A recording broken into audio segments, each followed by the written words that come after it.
Hello, and welcome to Inspiring Women with ADHD. I am Renee Allen, your host, and I'm happy to be back. Today, I want to have an episode with, it's not like the episode has a lot of disclaimers. It's like the whole episode is going to be disclaimers for my podcast. Because when I think about my podcast each day and things I want to talk about and things I want to convey to you, help you with, present, I have all these voices or ideas. They're not my ideas. My ideas are the things I want to talk about.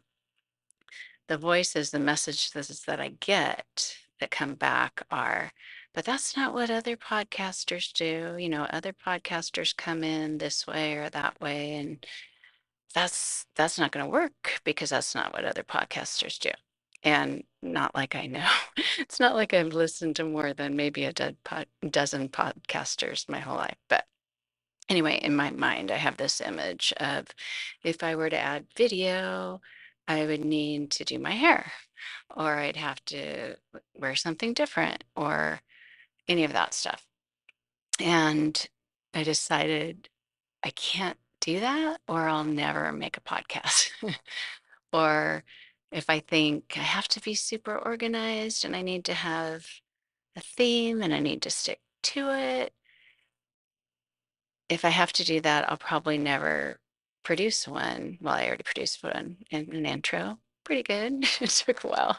But the more you try to edit, cut down, make fit into a box, then it's going to stop me from being here. And I thought I'd rather be myself. I'd rather come on when I can come on, when I feel like coming on. I'd rather share with you what I feel deep inside I want to share than not do it at all.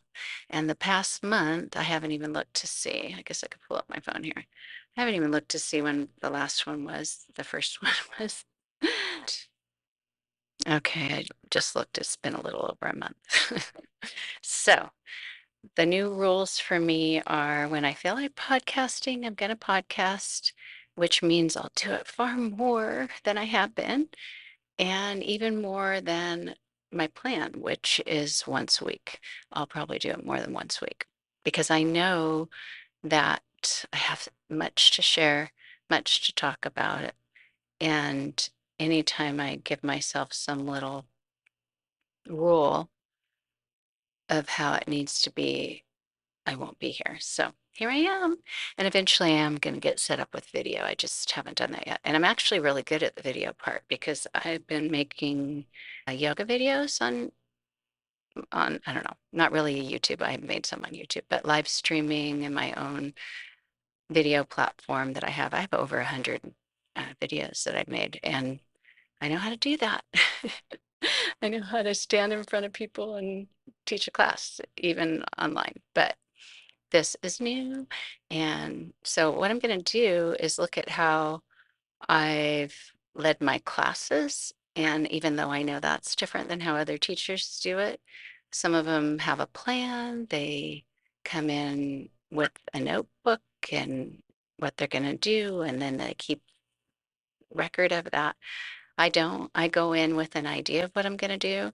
And then when I get there, especially when I see the people who are there, often that changes what I had in mind and I go with it. And it turns out to be a good experience for all of us. So hopefully that'll be the same way here. But today, so the parameters, the disclaimers, if those even mean anything close, um, my plan is to be here to share with you ideas, stories, concepts, things that could help us all through this journey that we have of getting through life with ADHD. And one that I want to talk about today, and I'm sure I'll think of more of those disclaimers as I go because I can't think of them all in a row. But one that I want to talk to about today is ideas. How many of you have ideas pop in your head for something that you'd like to do? It could be something that's going to happen today. It could be something that's going to happen this weekend. It might be something you need to do, something you need to buy online, something you need to do after work, something you need to do going to the store. Whatever it is, these ideas come. And even though there's such a thing in ADHD as hyperfocus, there's also the inability to focus. And I think one of those biggest reasons is we are so full of ideas. And I love to plan, I love to create, I love to see ahead. And so, like, I might already be thinking, who's going to be here for Thanksgiving? And it's April. And I might want to check in with other people. Like, are you guys planning to travel anywhere else for Thanksgiving this year? And they might think, wait, why are you thinking about this right now?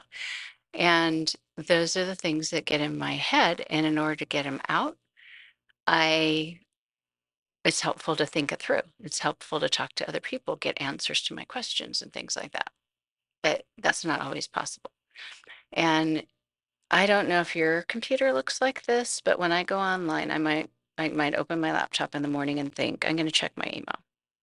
And I check my email, and of course, one of the emails has something in it that I think, oh, I should click on that and see what that is. And then I go there, and then that makes me think of something else. And then I click, and then I click, and I click. And whatever I got on there to check, maybe to write an email to somebody, I've forgotten about that. And I may not remember that for a couple more hours because so many other ideas came in and took me away from that. I can also look at my browser, if that's the right name for it. And at the top, where my husband, if I looked at his computer, he might have maybe two or three tabs open. I might have 20. And sometimes I think if I close that tab, I'm not going to remember what I was doing there. And I even came up with a strategy one day. I thought, oh, this is really brilliant. Is I'll have a different browser open, if that's what it's called. So let's say I'm in Chrome and you can open up Chrome. You can open it once, twice. You could have it on there 4 different times, as many times. And then in there, I would, open tabs that just had related to, I need to find a birthday present for somebody. Those were all those. And then I could have another tab for, oh, this has to do with my podcast, and another tab for building my website. And not tab, but browser with 20 tabs. And then that way, at least I could keep track of, and then I might narrow it down to like 4 or 5 tabs in each window. Maybe that's what's called window. Sorry, I had my terms off. But I thought that's a good way to organize it. The only thing I didn't realize is that was taking a lot of bandwidth on my computer. It was making a lot of things go slower. I thought I could just keep it there and the next day go on and yeah, be find that and that sort of thing. Because I've used bookmarks before, but you can only see so many bookmarks at the top of your computer at the same time. So that's not super helpful. But back to the idea of the tabs.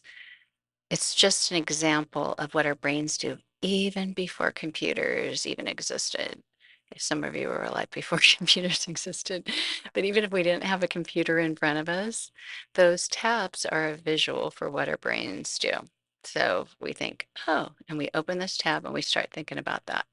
And then we think, oh, and then another tab opens and we think about that. And then we think, oh, and we keep thinking of ideas or something that needs to get done. And that stops us from doing maybe the one or two things that we needed to do. And I think of it as popcorn. I don't know if you've ever made popcorn on top of a stove, but if you've got the lid on there, then the popcorn pops out, or even in a hot air popper. I know a lot of people use microwave for popcorn. That's not my favorite way to eat it, but if you use a hot air popper, if you have the lid on there, then the popcorn goes through the little lid, through the chute into the bowl. Unless you're like me and every once in a while you forget to get the bowl out, which women with ADHD could maybe relate to more than someone else. Like, why wouldn't you get the bowl out? Well, because I got distracted. But also, if you've ever popped popcorn without a lid, and I've actually done this one on purpose. I don't know that I've done it on accident, but I've done it on purpose with children because it's a fun thing to do that you get out a sheet, it's clean. You have the kids sit around the outside and you put the popcorn in the pot side the hot air popper, turn it on, and it's just really fun because they get to see it shoot up in the air and then it all lands on the ground.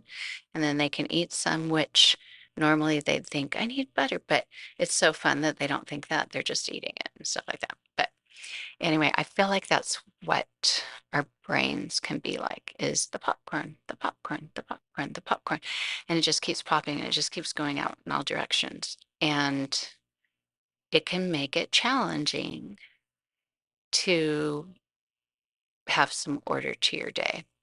And I remember when I was a younger mom, well, I didn't work from home. I was a stay-at-home mom. I did work and I was at home, but I didn't work from home. That's what I do now, for the most part. Um, but I would hear from moms who went to work and they would say it was easier to stay on track when they were at a job because they had an expectation from their boss of what to do, or even just from their supervisor, whoever it was, or they knew this is what I need to do today, and they would do it. And they'd have their orderly desk, that had a file cabinet or whatever. At least that was the olden days. They had file cabinets, but they could stay on task because they needed to. That was what was asked of them. It was simplified. They didn't really have a choice in the matter. Maybe there's some creativity there, there's some choice, but for the most part, they didn't. And they would say, oh, sorry, I just hit this. Does that make a sound? I use my hands when I talk, and I was using my right hand more because the microphone's on the left, but I just hit it, and hopefully with this fuzzy thing on it, it didn't make too feel out of a sound. But anyway, so they would say, I don't know how you do it because you're at home, and how do you like stay on task and stuff like that. And I think because I had so much to do and certain time chunks, like get the kids to school, and in between this and this time, I could get this done, this and this time, I could do that time. I think I managed it pretty well, but I always had areas that fell behind, and I was really good at literally shoving it into a closet or pretend like putting it in a closet. Laundry was an example. Laundry, I didn't have a problem doing the laundry, and I actually really loved folding the clothes, but I didn't always have time to sit and fold clothes. So if I did, I always like watching shows and watching TV and stuff. But I would do the laundry, I'd carry it to wherever I'd think I was going to fold it in my room or a living room or whatever. And usually a mountain would grow. And then if anybody came over, I would just cover it with a quilt or something. It's not like they thought, oh, what a lovely quilt that just happens to be taller than the rest of the room. I mean, they knew it was my laundry. It just looked better that way. But that's one of the areas, or paperwork has always been a nightmare for me.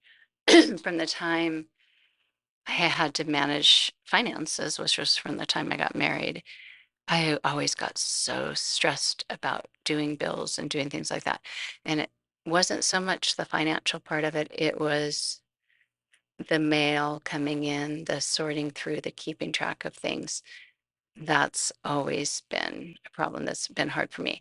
And when I went to a job and had to do stuff like that, I could do it because they had a system.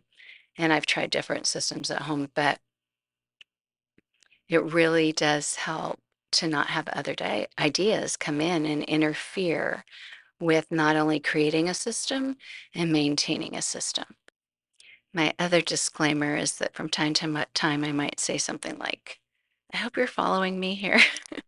It seems like whenever I talk to my friends who have ADHD or relatives, that does run in the family, does run in families, if you don't know that, um, sometimes they'll say something like, especially if we talk, I don't know if you talk to people on Marco Polo, and you're just solo talking, soliloquy talking, and they'll say, oh, I totally got off the subject. I don't know if you even, were able to follow me. Whenever they say that, I'm surprised. I think, 100% I was able to follow you. And it's probably because that's how my brain works too. But I really just wanted to have you evaluate. Do you have this popcorn popping brain that comes up with ideas that, and I'm not just saying that they don't have to be, you might think, oh, I'm not that creative. Or you might think, yeah, I'm super creative. I'm an artist. I want to do this. I want to do that. That's one way of being creative. But I just mean ideas, creating ideas of something else that could be done, something else to think about, somebody else you should talk to. Oh, I need to do this. I need to do that. And all of those things, the creative mind gets in the way of having a clear path because it's hard. You can't zigzag, zigzag, zigzag around all day.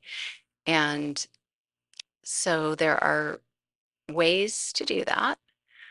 There are ways to do it and be okay with it. There are ways to do it and struggle with it. And I think for a lot of my life, I did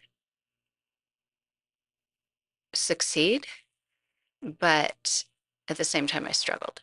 So an example is when, like I mentioned, because I look back now because I had 6 children. I was a stay-at-home mom.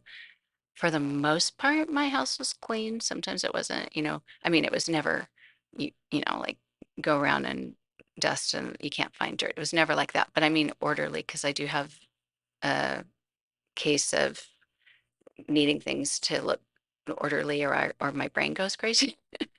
So I don't like things to be cluttered, but that doesn't mean they never do get cluttered. But that's one of my things that I can't think straight if things are cluttered. So that's why, you put a blanket on the laundry, it doesn't look as cluttered.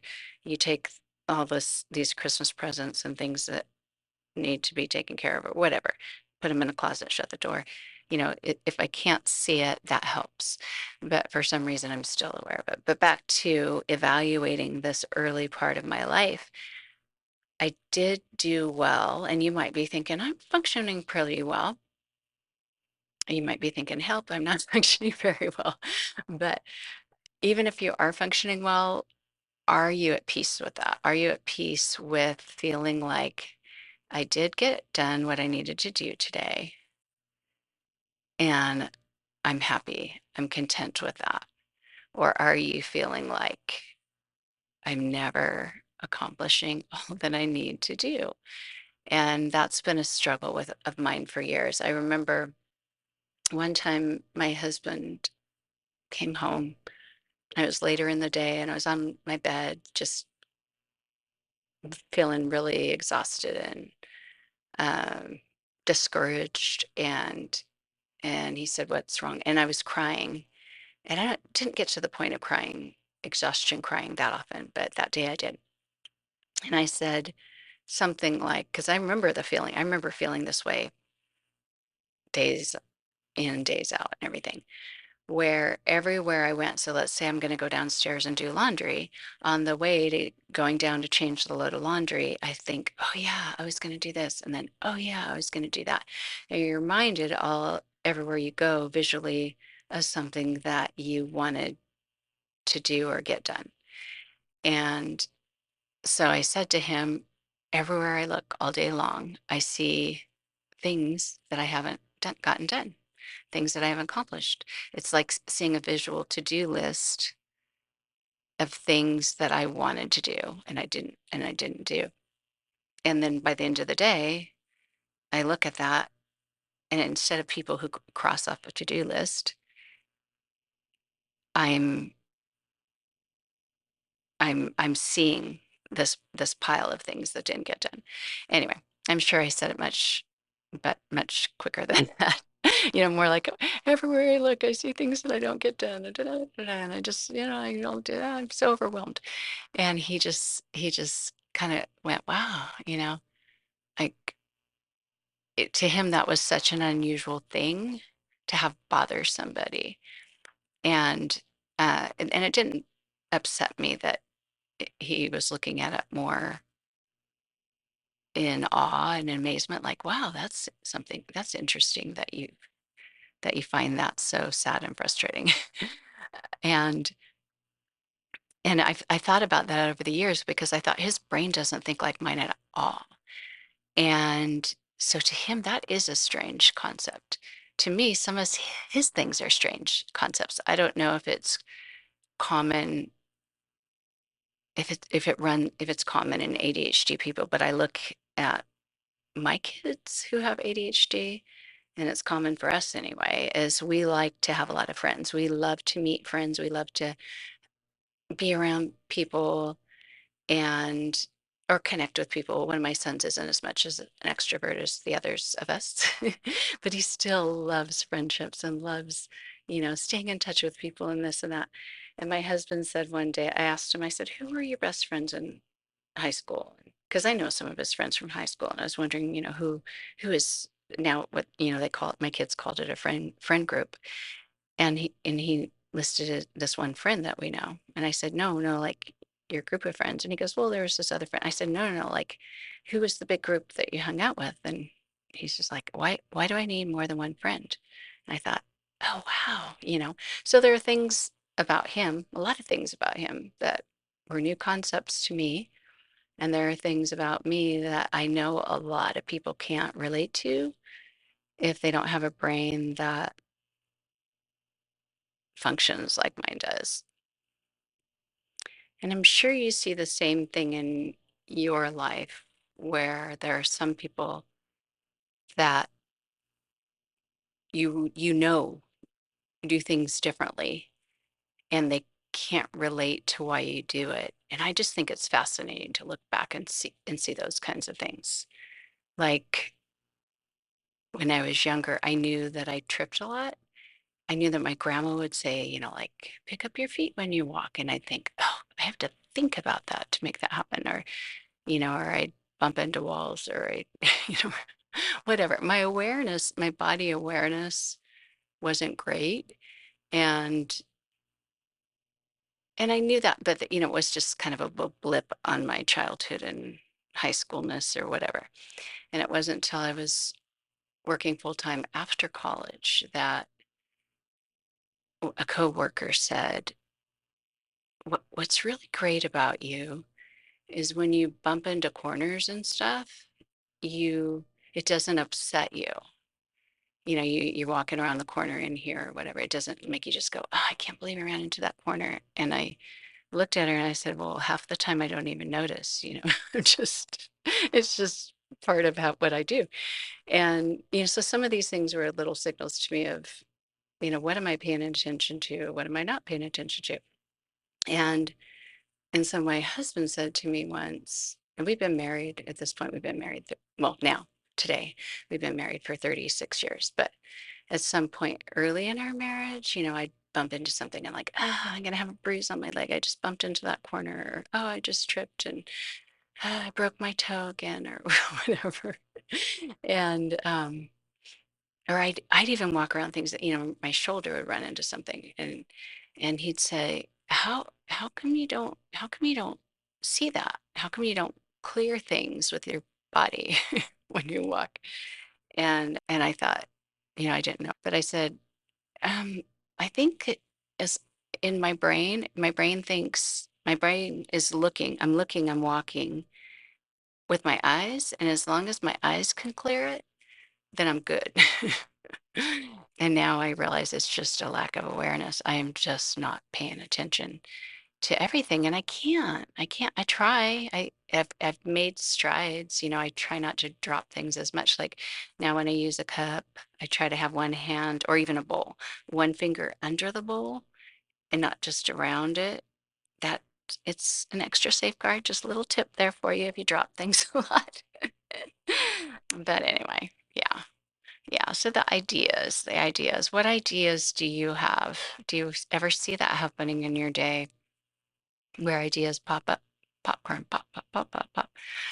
And how do you help them? Did I mention this in the last episode? I don't know if I did about the parking lot for your thoughts.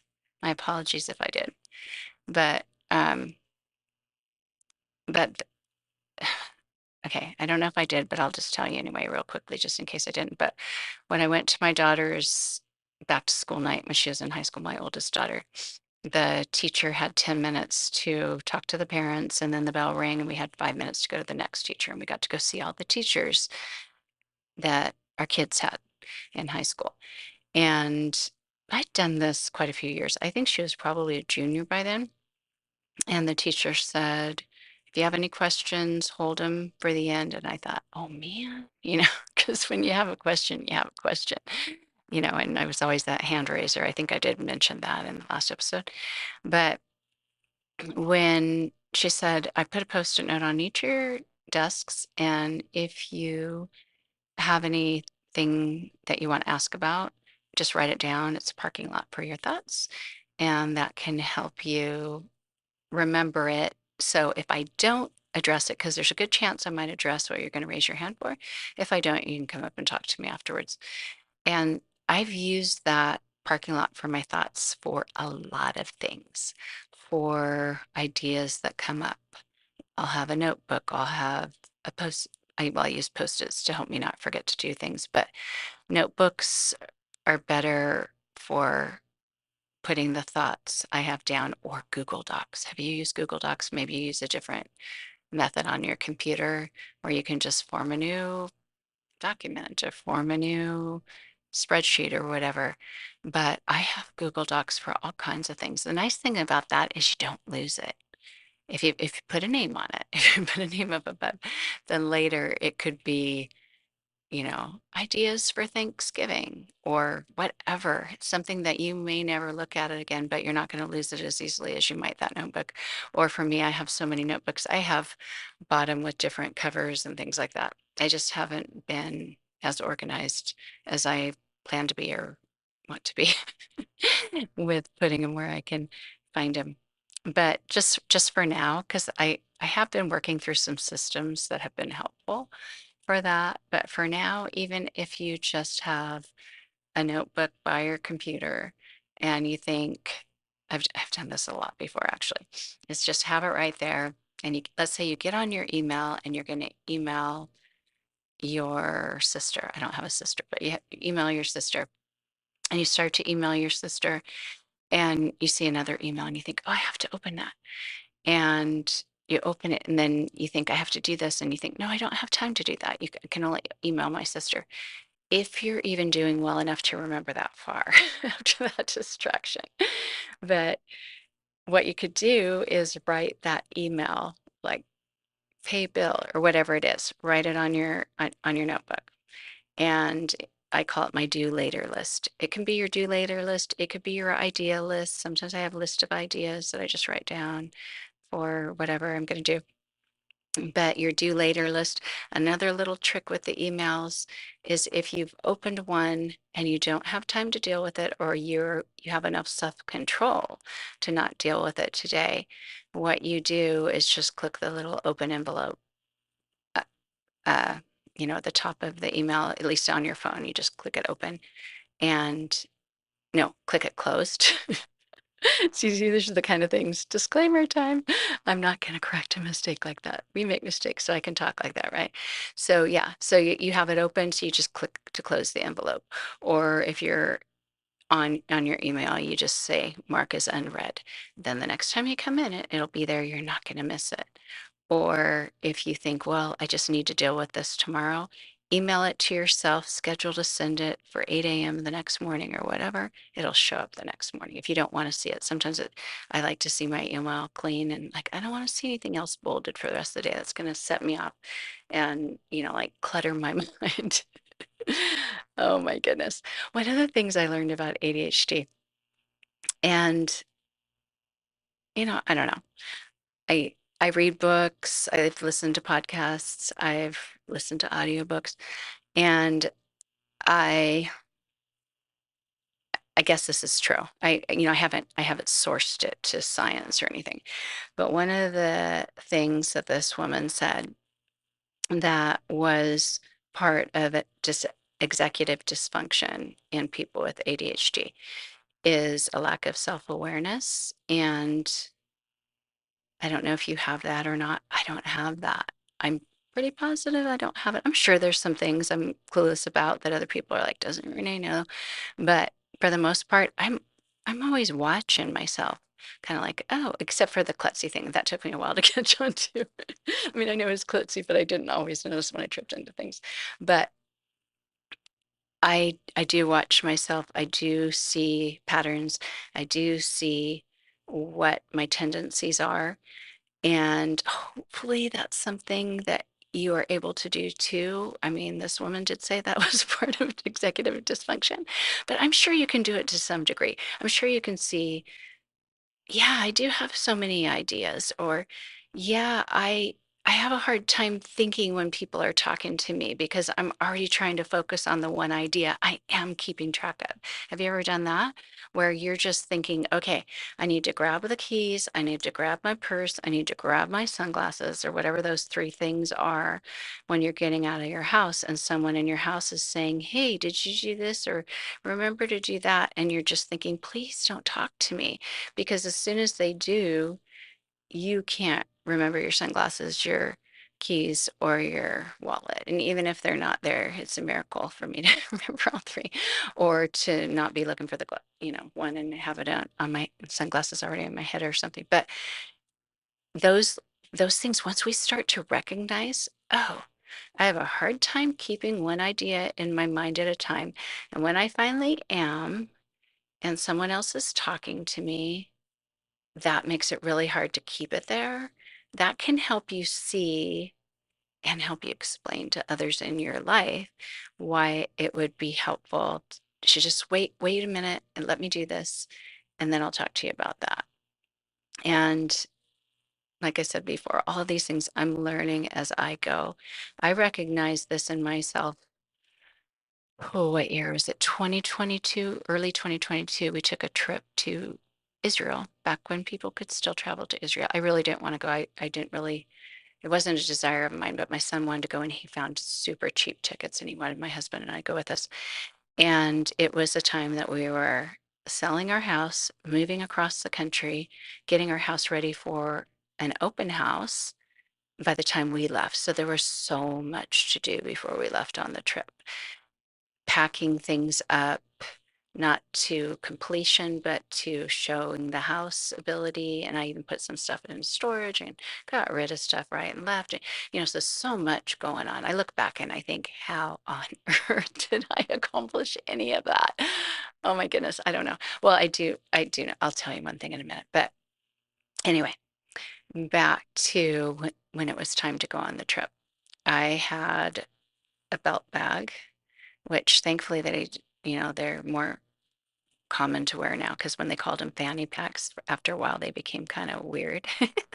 And they are nice to have on trips because you just have it on. You can always find your passport, you can always find your wallet, all that kind of stuff.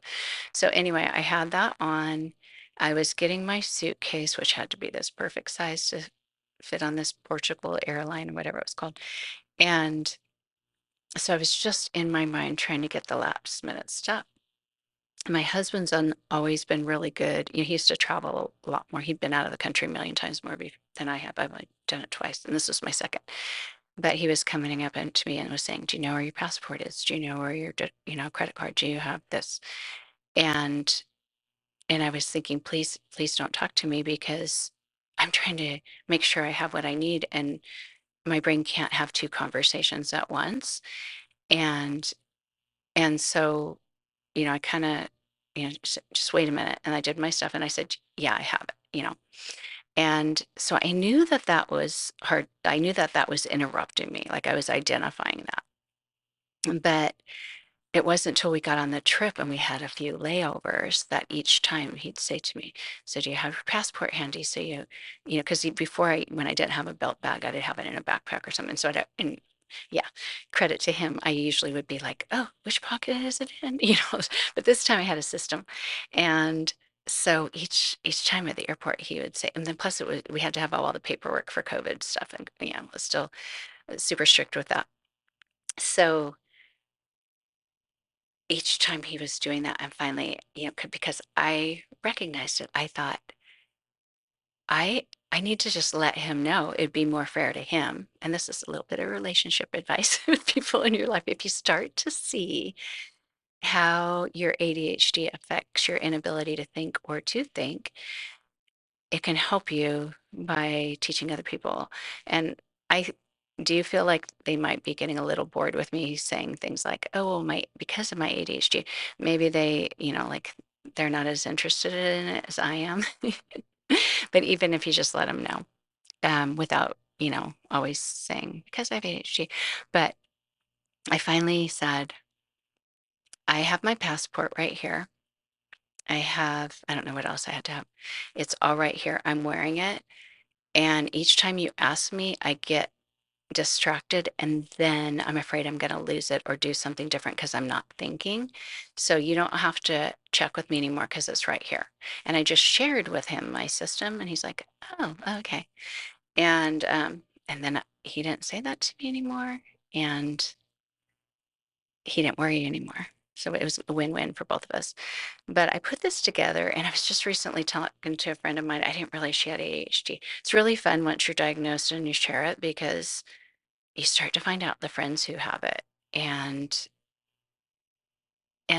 sometimes you have no idea and you really don't see it.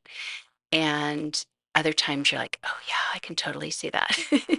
And that's why we relate so well. But anyway, I was sharing this with her. I was telling her that a little bit of that, but I was also sharing with her that it clicked that even though my husband at that time, I had to share something with him to help him understand it, but it clicked because I realized that for years and years and years, even when our kids were younger, now they're all grown, youngest one's 20. But when our kids were younger, whenever we go on trips to go see this grandma and grandpa or that grandma and grandpa or whatever trips we go on, Disneyland or something, even honestly just going to church on Sunday, my husband would go out and he would get in the car and he would get all the kids in the car. And I would still be in the house doing things for like 5 or 10 minutes. And, just running around getting the last minute this or that or this or that or I don't know what, and turning on this light and turning off that light and checking all the doors and all this kind of stuff. And part of me was thinking, "Ah, it's so much pressure. He's out there with the kids and the car's running. And, a car running when gas is more expensive, especially in California, it was like, oh, like almost like in my mind, it felt like someone was sitting over there tapping their foot, like, come on, why aren't you out here yet? Why aren't you out here yet? But I still had some things I needed to do. Like, I need a pillow to be comfortable in the car. And do I have this or this? And, just go through it in my mind. And and then I'd go out to the car and be fine. And he never said anything, but I always just felt that pressure. And I don't know why it came about, but one day he said, I might have said something like, "Yeah, I got to get a few more things." Um, I might have said to the youngest one who was a teenager at the time, like, "Can you get out to the car and then I'll finish up in here or something." And my husband told me, he said, "Yeah, that's why I try to get out the kids all out of there and just wait in the car for you instead of waiting inside because I know it'll be so much easier for you to do what you need to do if they don't keep asking you questions and asking you to do stuff for them." And which, as a mom with a lot of kids, that kind of was my life. And and so I loved that. I love that he saw I needed that clarity of mind. He saw it in order, I don't if I have enough of my own ideas going on through my head, I don't need everybody else's too. But anyway, yeah, check out the patterns in your relationships. Do you see any of that? Do you see any things that are helpful, things that are hard, make it harder to think? One more little thing to share. When, pah, I don't know when I heard this, probably on the radio. This is before podcasts, before audiobooks, and I know I heard people talking. So it had to be just a radio show or something. And I heard that there was a study done with men and women, and they saw a difference between men and women. And I would think if they did it with people with ADHD, it would probably even happen even more dramatically. But they had men put on headphones and they said, we're going to have a story come on. and you need to listen to the story. And at in the end of the story, let us know what happened in that story. I don't know if they told them we're going to play other things. We're going to add in other, they probably said they were going to add in other audio, but to stay focused on that story. And at the end of the story, you come up and out of it, take your headphones off and tell us what the story is about. And so they did this with men, and the men were able to, oh, as they, after they got the first story running, they started another story and they started another story. And after they got done, the men were able to take off their headphones far and wide. I don't know that they had any who couldn't. Took them off and said, "This is what happened in this story, whatever the story is about." And they knew the beginning, middle, and end. When they put the headphones on with to the women, they did the same experiment. And when the second story and the third story came on, the women started going crazy and took the headphones off and said, "I can't do this anymore. I can't." And I thought that would totally be me. That would be me. And that actually, and well, and what they were saying is that there's a difference in brain function of men being able to focus and block out other things, and women, this is kind of it was maybe it was about parenting or something, and then women being more aware of this. Of course, I'm sure there are exceptions, but at that time in my life when I had children in diapers or something, I would think, oh, that's probably like me, just like, oh, is this child okay over here? Oh, does he need his diaper changed? Oh, is she getting into something? Like always doing that, where someone else might be, like my husband might be, I'm over here, I'm doing this. I'm not even paying attention to that unless somebody says, "Hey, Dad," then he'd listen. But I'm sticking to my seat here. But yeah, so I think that could be part of it. It could already be something that women deal with, but you add in the struggle to focus, the struggle to keep an idea in without another idea getting in the way. And yeah, the head explosion thing. One of my friends, and maybe she'll listen to my podcast someday, one of my friends who told me she had ADHD after I was diagnosed, she told me we used to work together at a gym, and I taught yoga classes and she taught spin classes or cycle classes. And she told me, she goes, "Yeah, that's why sometimes when we had our group meetings, our team meetings, there were maybe just 5 or 6 of us that would come to, that taught there and that met with the owner of the gym. And I love the meetings. For me, if I enjoy the people I'm with, the social aspects makes it really fun, unless it gets boring. But to me, nothing was boring or anything. And if there's food, even better. But my friend was saying, with the ADHD hyperactivity component, which I also have, I have the both the combined part. She was saying that she said that's why I would sit there and I just get so bouncy and I'm bouncy and I just think, I just need to leave. And she make little jokes and kind of make little light. And she said that the owner, who is a really good friend of hers, would, you know, just think, "What is wrong with you? Why can't you just sit here? This is not hard." And we were talking about it, and I said, "Yeah, it's like feeling like your head's gonna explode, like your body's gonna explode." And she said, "That's it. That's it." So yeah, I think there's a lot of things that make that happen. The hyperactive component and the and the too many ideas in my head at the same time.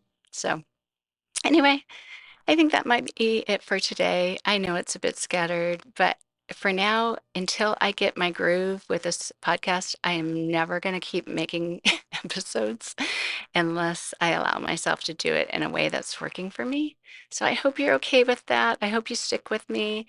I hope you send me a note. I'll find a way for you to do that.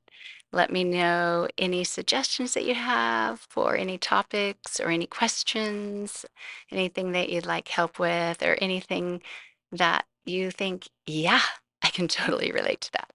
I would love to hear it. Thanks so much. One more thing before I forget.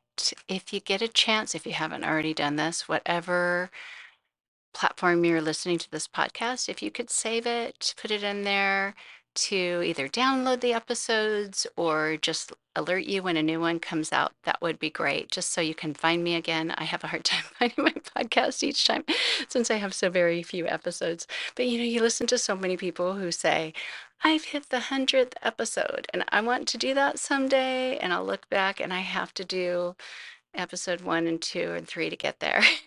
Not that that's my goal to reach a certain number, but just to be a little more seasoned. And I'm not going to get seasoned without starting. But anyway, if you could save it and just make it possible to come back again, that would be fantastic. Bye. Oh yeah, oh yeah.